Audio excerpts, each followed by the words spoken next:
Boa noite, meus companheiros e companheiras do Clube de Engenharia. Cabe uma breve apresentação. Eu sou Ricardo Maranhão, engenheiro mecânico, formado na Escola Nacional de Engenharia da Universidade do Brasil, hoje o FRJ.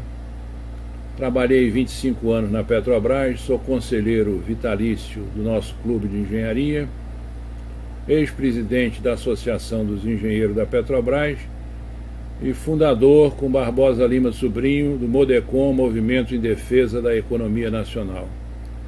Fui deputado federal e vereador pelo estado do Rio de Janeiro, na legenda do Partido Socialista Brasileiro. A nossa conversa de hoje vai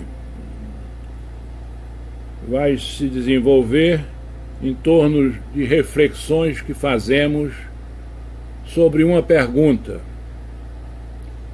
Que pergunta? A pergunta que eu faço é: privatizar tudo é a solução? A privatização,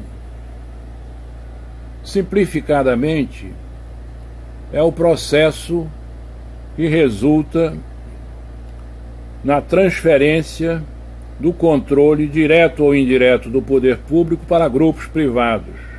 Para alguns, essa transferência se justifica porque a privatização permitiria que fossem atingidos alguns objetivos, dos quais os principais seriam, primeiro, reduzir o déficit fiscal e também a dívida pública.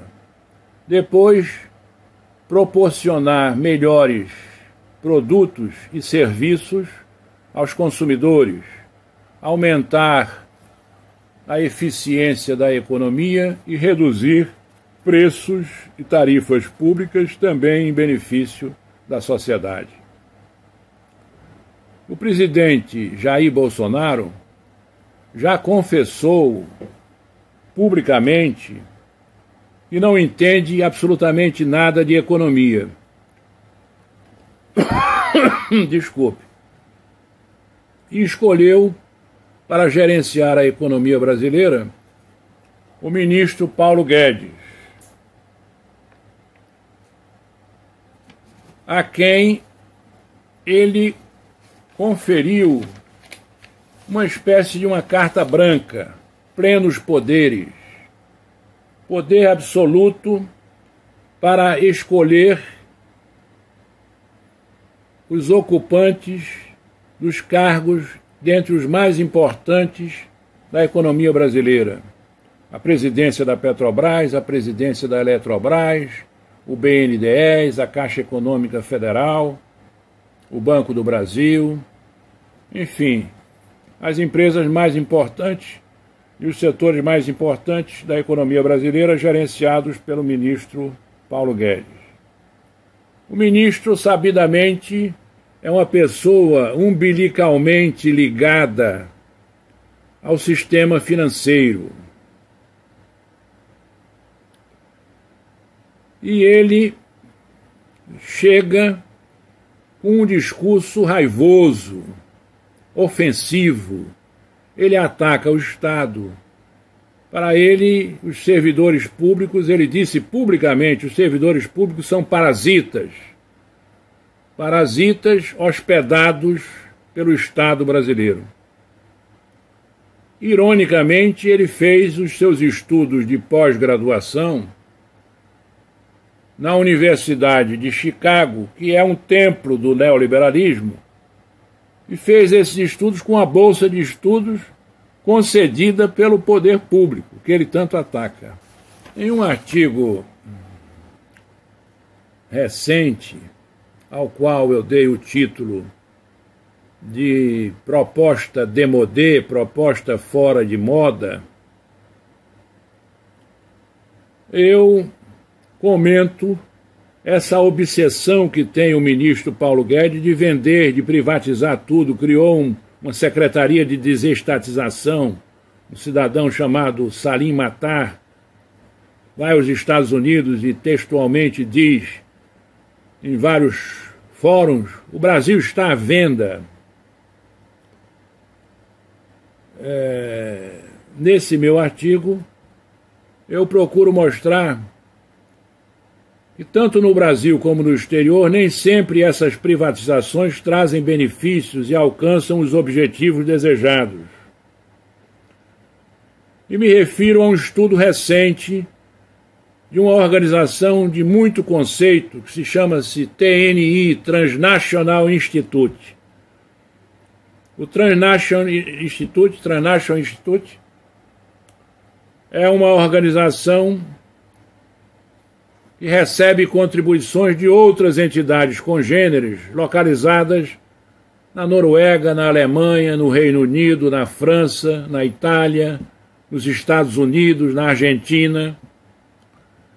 E esse estudo feito pela TNI também mereceu contribuições de professores e pesquisadores de universidades muito conceituadas como Cornell, nos Estados Unidos, Cambridge e Greenwich, no Reino Unido. E o que diz esse estudo? Esse estudo constata e relata e registra que nos últimos 10 anos, cerca de 900 projetos de privatização foram revertidos porque a comunidade, a sociedade, a população se mobilizou e exigiu a volta do controle estatal, a volta do controle público sobre serviços os mais variados, na área de educação, na área de transportes, saneamento, água, enfim, vários segmentos da sociedade. Houve cerca, repito, de 900 reestatizações. As privatizações foram desconsideradas, foram afastadas, o controle público retornou. E por que isto aconteceu? Porque observou-se ao longo desse período que nesses quase 900 casos de privatizações, o que ocorreu foi um aumento brutal das tarifas públicas, uma queda na qualidade dos serviços, os investimentos prometidos não foram feitos na sua integralidade e houve, em muitos casos, uma acentuada precarização do trabalho, desemprego, enfim. Esse conjunto de malefícios levou as sociedades a exigirem e a promoverem as reestatizações. Esses insucessos também foram verificados no Brasil. Onde foram feitas muitas privatizações.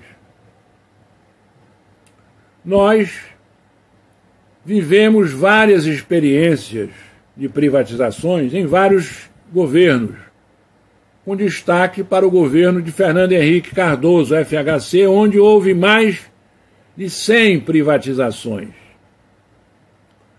Mais de 100 privatizações. Ele privatizou os mais variados segmentos da economia, foram os bancos estaduais, a Vale do Rio Doce no segmento de mineração, a geração e distribuição de energia elétrica, a petroquímica, a indústria de fertilizantes, os transportes terrestres, marítimos, aeroviários, fluviais, enfim, privatizou, como eu disse, mais de 100 empresas,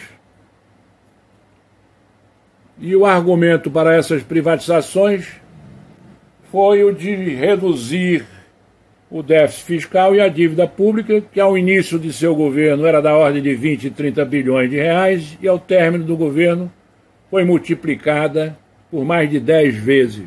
Hoje, a dívida pública ultrapassa os 4 trilhões de reais. De forma que esses malefícios, esses insucessos, esses problemas, o não alcance dos objetivos desejados, tudo isto tem que ser analisado com isenção, com rigor, o que nem sempre ocorre em relação à mídia brasileira, ela mesmo privada e oligopolizada, que bate palmas acaloradas, entusiastas para essas privatizações, equiparando as mesmas quase que a um santo remédio, quando na realidade é um remédio que às vezes atinge e muitas vezes não atinge os objetivos colimados. Assim como no exterior nós verificamos através desse trabalho do TN Transnational Institute, e eu vou disponibilizar para o Clube de Engenharia o link para aqueles que tenham interesse neste assunto poder acessar o estudo na integralidade. No Brasil também houve insucessos. Na mineração, a Vale do Rio Doce, cantada em verso e prosa, provocou o maior desastre ambiental da história do Brasil, matando centenas de pessoas e dando prejuízo de bilhões de reais à economia brasileira. Eu estou me referindo aos acidentes de Mariana e Brumadinho. No setor das telecomunicações, a Oi, uma das maiores privatizações neste setor, estaria insolvente e recuperação judicial. O Brasil paga as mais elevadas tarifas de energia elétrica do mundo.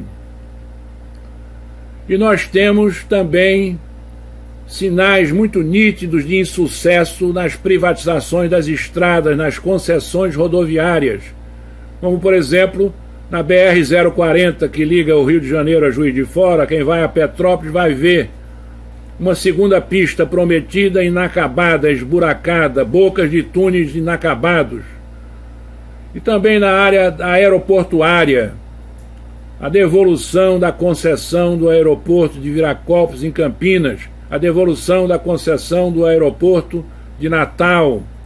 E o que é pior, as concessionárias devolvem as concessões e entram na justiça cobrando bilhões de reais de indenização do poder concedente, que fica inclusive com dificuldade para relicitar essas concessões, porque há uma pendência a um litígio judicial. De forma que é preciso, eu repito, encarar com rigor, com o espírito de isenção, essas privatizações que, além desses inconvenientes a que me referi, implicam muitas vezes na desnacionalização avassaladora de setores estratégicos da nossa economia. Os homens que tomaram conta da Petrobras estão vendendo tudo, vendendo dutos, vendendo poços de petróleo em produção, vendendo plantas petroquímicas, vendendo fertilizantes, vendendo oleodutos, gasodutos. E é o mais amplo processo de desnacionalização da economia brasileira dos últimos 30 ou 40 anos. É o que estão fazendo na Petrobras. Então não há solução, se não se pode privatizar indiscriminadamente. Não há solução, já vimos que não há, porque vende-se, nós ficamos sem o patrimônio, com a dívida impagável. Embora se possa e se deva privatizar, mas ninguém quer comprar coisa ruim, só se quer comprar Caixa Econômica, Banco do Brasil, BNDES, Petrobras, Eletrobras. O ministro fala que a privatização da Eletrobras implica numa receita de 12 bilhões de reais. Isso é uma piada. A Eletrobras é responsável por 30% da geração de energia elétrica no Brasil. Ela tem milhares, dezenas de milhares de quilômetros de linhas de transmissão.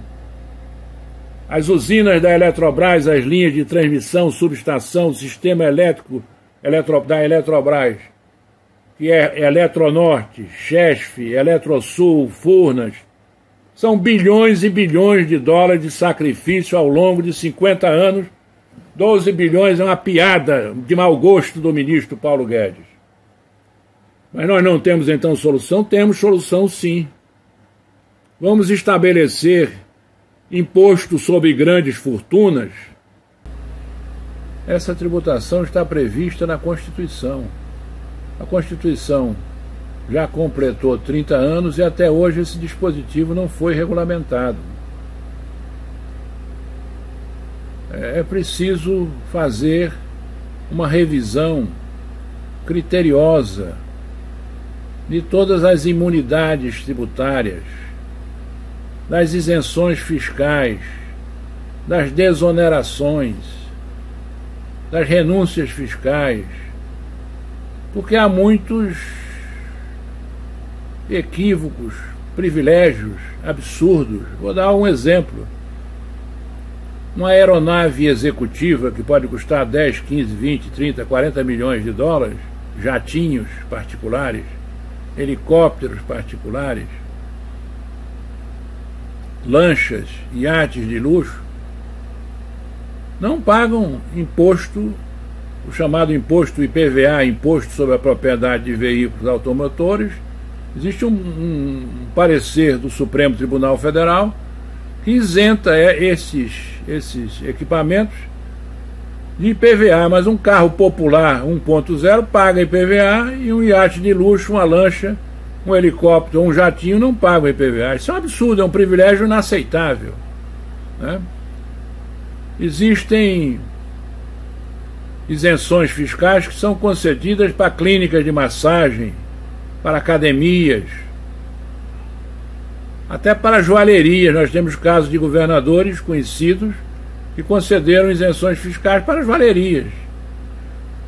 Muitas vezes concede-se isenções fiscais para empresas em determinados segmentos sem que haja qualquer tipo de compromisso do beneficiário. É possível, se você deseja estimular uma determinada atividade, conceder isenção fiscal, exoneração, mas é preciso que haja compromissos, contrapartidas. Quanto você vai investir, quantos empregos você vai gerar, qual é o compromisso que você assume de não demitir os trabalhadores. Uma outra questão que tem que ser considerada é o problema da dívida inscrita nas dívidas ativas da União, dos estados e dos municípios, qualquer coisa da ordem de alguns trilhões de reais. É gente que sonega imposto, autuada, lavrados autos de infração, recorrem, perdem na primeira, na segunda instância e são inscritos na dívida ativa trilhões de reais e o governo não cobra essa dívida ativa, o que representa um prêmio para sonegador e um desrespeito para aqueles contribuintes que cumprem com as suas obrigações pontualmente. Então existem combater a sonegação, aumentar a eficiência, aumentar a eficácia da máquina arrecadadora e também fazer um trabalho, esse sim, de austeridade, no verdadeiro sentido da palavra. Economia no Estado. Eu vejo o presidente da República sai do palácio, uma comitiva de 5, 6, 10 carros, um verdadeiro comboio. Quanto custa isso? Isso é um exemplo pequeno, mas, né? Há abusos nos tribunais superiores do Poder Judiciário, remunerações e em outros setores também do Poder Legislativo. É o vencimento do servidor público, ele na sua imensa maioria, na sua quase totalidade, os antigos chamados de Barnabés, são servidores com remunerações muito baixas, mas também há privilégios. Então, enfim, é preciso combater isso tudo, mas com espírito de justiça, inclusive numa reforma tributária que precisa fazer justiça. É inconcebível, por exemplo, que o imposto, a tabela do imposto de renda na fonte, esteja hoje com a defasagem de quase 100%. Tem gente com rendimento de R$2.000 pagando imposto de renda, isso é um absurdo. E tem gente com rendimento de 300, 400, 500, 1 milhão de reais, pagando proporcionalmente muito menos imposto. Os impostos indiretos, o imposto sobre o consumo, penaliza o homem humilde, penaliza os pobres. É preciso deslocar o foco da tributação, deslocar o foco da tributação dos impostos sobre o consumo para os impostos sobre o patrimônio e a renda, dentro do princípio da capacidade contributiva do contribuinte. Quem ganha mais, quem tem mais, tem que pagar mais. O ITR, que é o Imposto Territorial Rural, sobre as grandes propriedades rurais, sobre o agronegócio, que é inquestionavelmente um setor da maior importância para a economia brasileira, mas um setor que, por outro lado, também está ganhando muito dinheiro e que pode dar uma contribuição para a arrecadação do Estado.